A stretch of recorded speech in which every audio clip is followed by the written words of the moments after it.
Hi and welcome back to my channel. As you can see, I'm out for a little walk. It's a very cold walk today. Right now it's still fine. It's -4 degrees Celsius, but it's supposed to drop to -8 in the afternoon. And originally I wanted to go wild camping today, but in the area where I wanted to do that, it's very windy today, and that means that it would feel maybe like -15 degrees Celsius, and I'm not prepared for that. So I decided to do something else. I just took the bus from Aberdeen to Braemar, and I want to walk to Loch Callater, which is a beautiful loch surrounded by hills in the Cairngorms National Park. The walk itself actually doesn't start in Braemar. It starts at a car park approximately 4 kilometers south of Braemar, but I don't have a car, so I took the bus to Braemar and I'm walking along the old military route to reach the car park. So I'm not officially at the starting point yet, but I can already see the car park just across the river, and it looks like there's nobody else there for now, so I might be alone for the rest of the day. So the plan is to go up to Loch Callater, and there's a Bothy, Callater Stables. I don't plan to sleep there today. As I said, I'm just out for the day, but I hope to have my lunch break there. I took something with me so I can cook, and then I'm just looking forward to enjoy the surroundings. It's already very picturesque. There's snow everywhere and the hills covered in snow. It's just magical, and I can't wait to see the loch surrounded by snowy hills. And it's also very sunny today, so I couldn't have chosen a better day. So yeah, this is the plan for the day. Now I need to find the bridge which will take me across the river, and then I can start the official walk. So thank you for being here with me. I really hope you will enjoy this walk. I hope you will enjoy the day, and as usual, I will see you on the trail.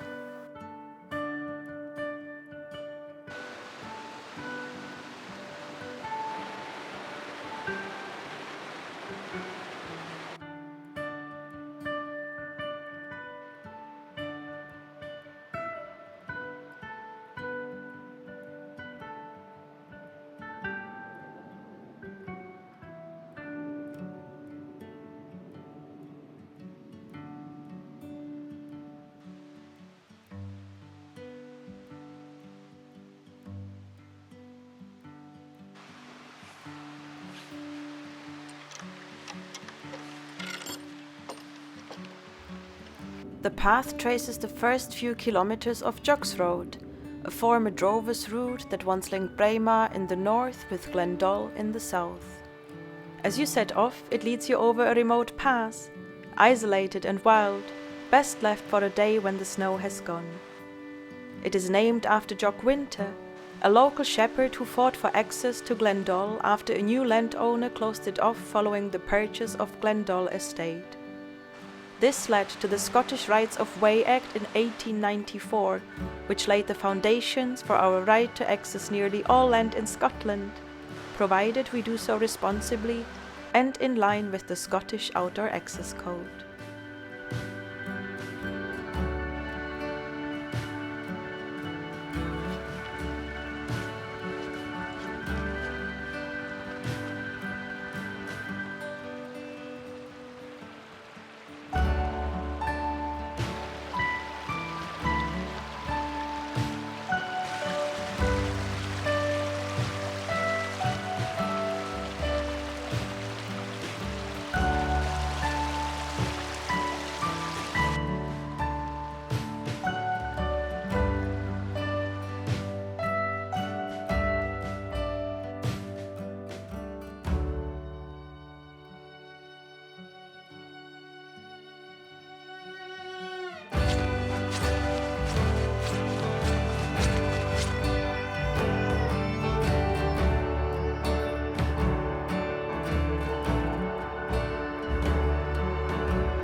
The day greeted me with warm sunshine, a welcome relief against the chill.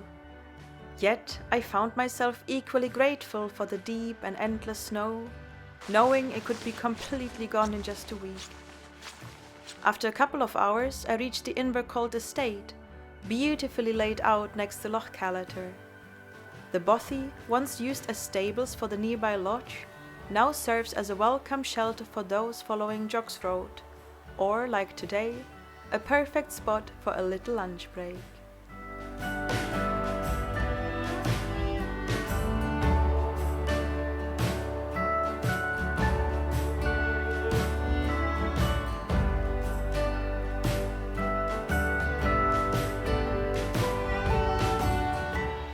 When using a bothy, it's always important to remember the bothy code. Leave it clean and tidy for the next visitors. Take all your food and rubbish with you and never pollute the surrounding environment. Make sure the doors and windows are closed when you leave and, of course, never use the vicinity of the bothy as a toilet. Many thanks, as always, to the Mountain Bothies Association for maintaining these simple shelters, for the use of all who love wild and remote places, and for those in need of a dry roof while enjoying the great outdoors.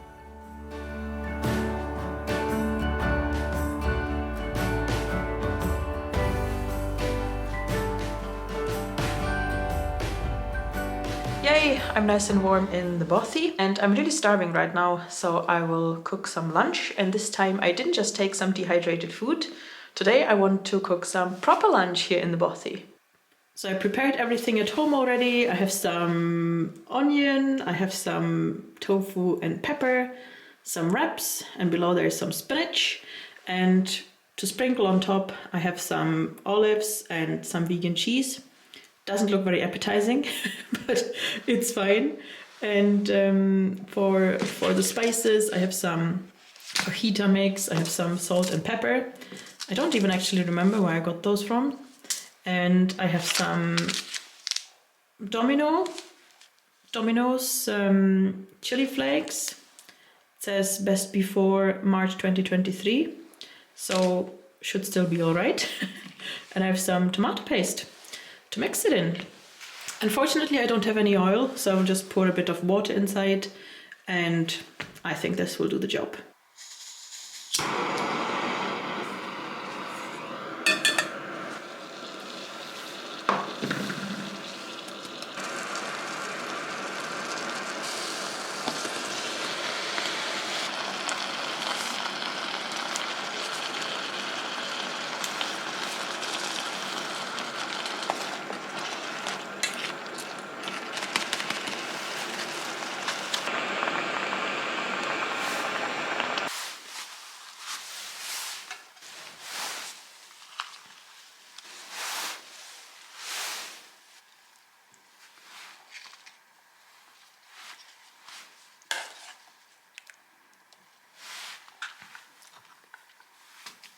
I still haven't mastered rolling a wrap, and though it was delicious, let me tell you, me trying to eat it, well, it looked like a bloodbath. I'll spare you that side. Instead, come outside with me to enjoy the beauty and tranquility of Loch Callater.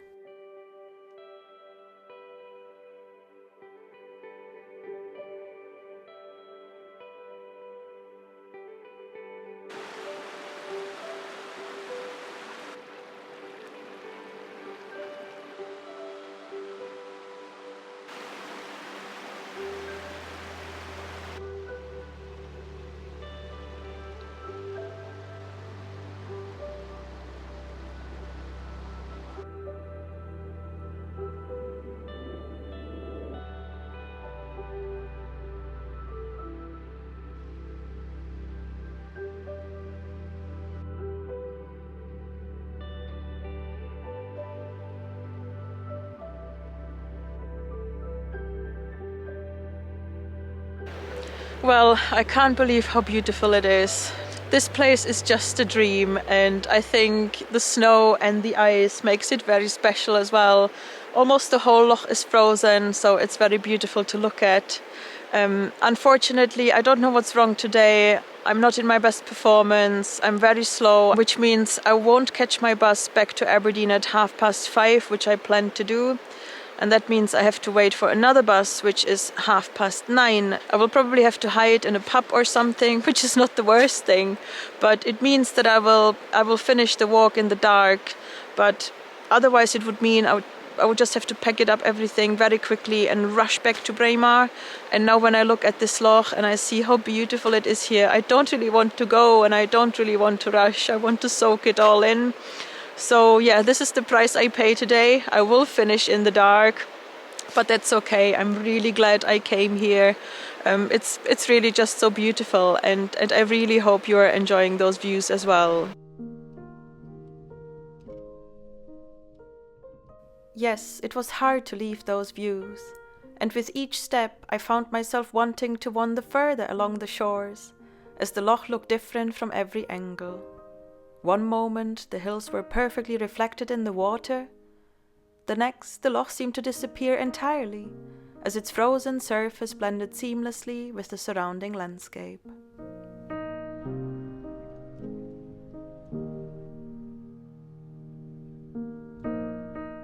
There was still an urge to pick up the pace and rush back to Braemar, knowing I could still make it to the bus stop in time if I just hurried a little. But I'm so glad I didn't. In fact, I did the complete opposite. I slowed down, let go of the pressure to be somewhere at a certain time, and simply wandered along the path, enjoying the sight of the snow, my constant companion, and immersing myself fully in the landscape.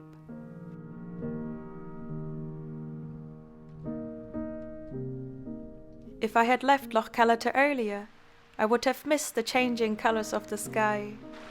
White at first, then turning pink as though it had been painted, with patches of burning orange, before fading into a deep blue shade.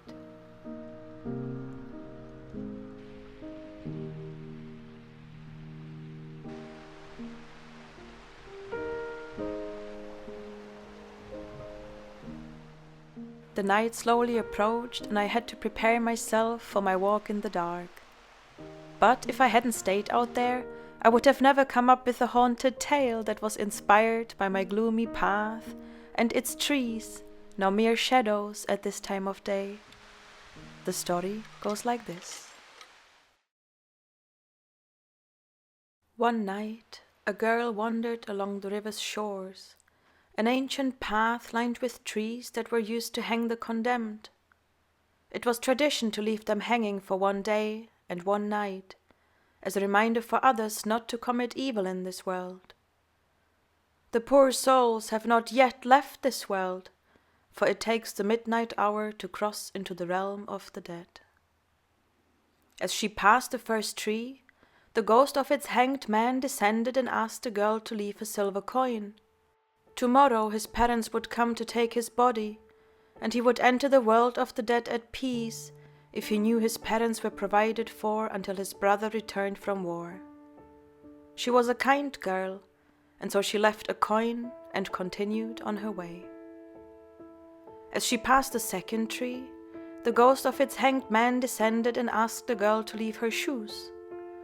Tomorrow his sister would come to take his body, and he would enter the world of the dead at peace if he knew she had gotten the shoes she had longed for, with a bow, one he didn't have time to finish for her.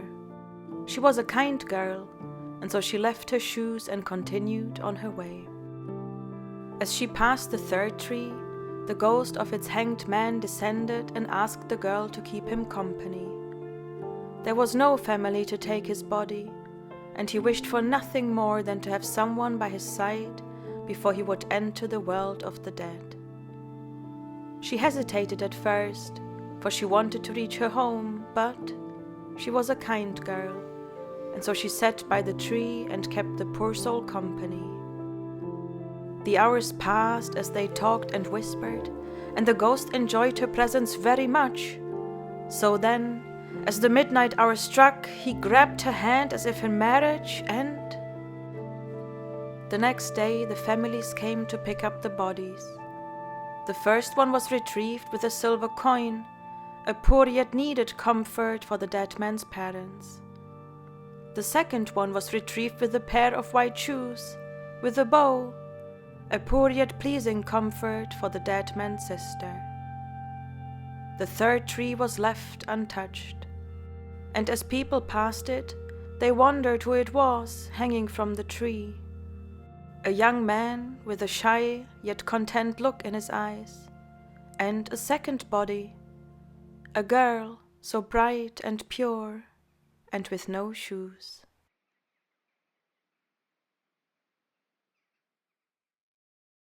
And so, as I passed the last trees of my trail, it was time to return to the world of the living. And where better to do so than in a warm and cozy pub, with a crackling fire and a fine drink in hand? Exactly. Thank you so much for watching, and I'll see you in my next video. Bye!